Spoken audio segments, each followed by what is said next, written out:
ایک بادشاہ اپنے محل کی چھت پر ٹہل رہا تھا۔ ٹہلتے ٹہلتے اس کی نظر قریب ہی گھر کی چھت پر پڑی، جہاں ایک خوبصورت حسین و جمیل عورت کپڑے سکھا رہی تھی۔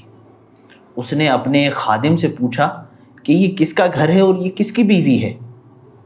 خادم نے جواب دیا، یہ آپ کے غلام فیروز کا گھر ہے اور یہ بیوی اسی کی ہے۔ بادشاہ چھت سے تو اتر گیا، لیکن اس عورت کے حسن و جمال کا جادو گویا کہ بادشاہ کے سر چڑھ کر بول رہا تھا۔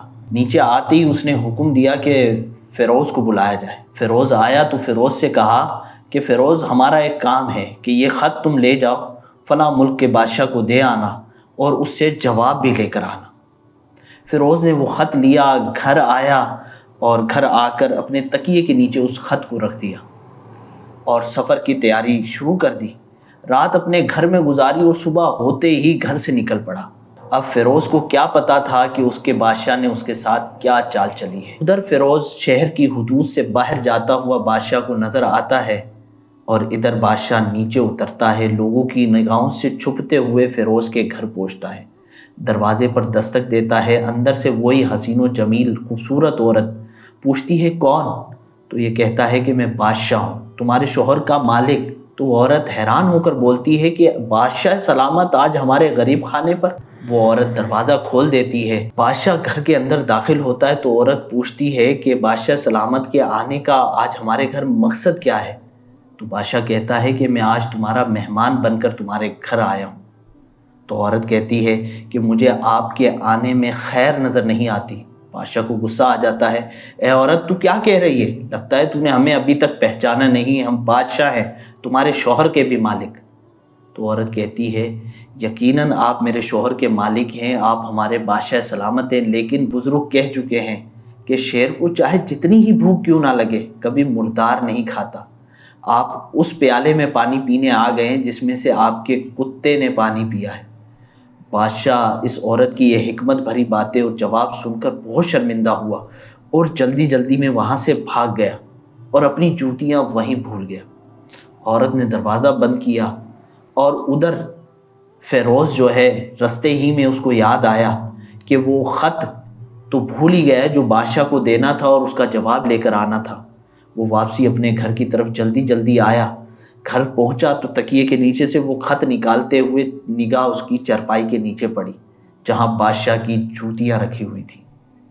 خیر اس نے اس بات کو فی الوقت اگنور کیا اور خط لیا اور بادشاہ سلامت کا پیغام لے کر فلاں ملک چلا گیا۔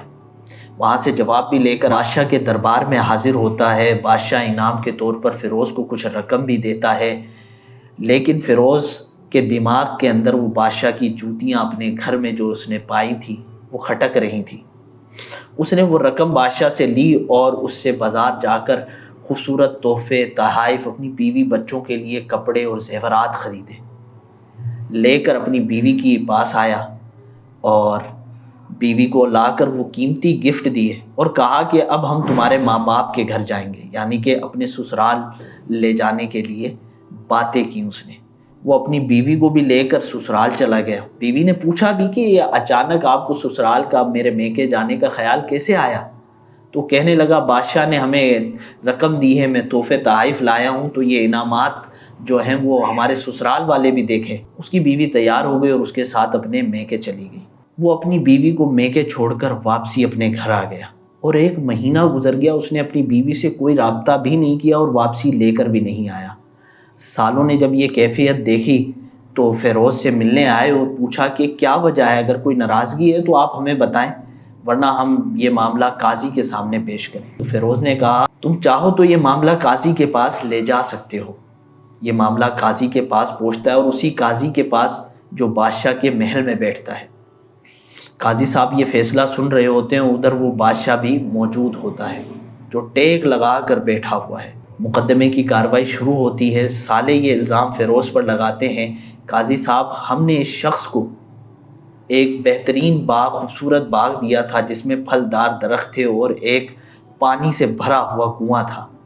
اس نے کنویں کو گندا کر دیا اور بند کر دیا، پھلدار درخت کو اجاڑ دیے اور سارے پھل یہ کھا گیا، باغ کو ویران کر دیا اس نے، اور اس حالت میں اس نے ہمیں اپنا باغ لوٹا دیا، یعنی کہ ہم نے اس کو اپنی بہن دی تھی اور اس نے ہمیں واپسی لوٹا دی۔ تو فیروز سے قاضی نے پوچھا کیا یہ لوگ صحیح کہہ رہے ہیں؟ تو فیروز نے کہا حضور یہ لوگ صحیح نہیں کہہ رہے، میں نے جس حالت میں ان سے باغ لیا تھا میں نے اس سے اچھی حالت میں لوٹایا ہے۔ تو قاضی صاحب اس کے سالوں سے پوچھتے ہیں کیا یہ شخص صحیح کہہ رہا ہے؟ تو قاضی صاحب سے وہ سالے کہتے ہیں جی ہاں فیروز ٹھیک کہہ رہا ہے۔ پھر قاضی صاحب فیروز سے پوچھتے ہیں پھر تم نے اس عورت کو یعنی کہ اس باغ کو کیوں چھوڑ دیا؟ اگر وہ خراب نہیں ہوا تھا تو تم نے کیوں چھوڑ دیا؟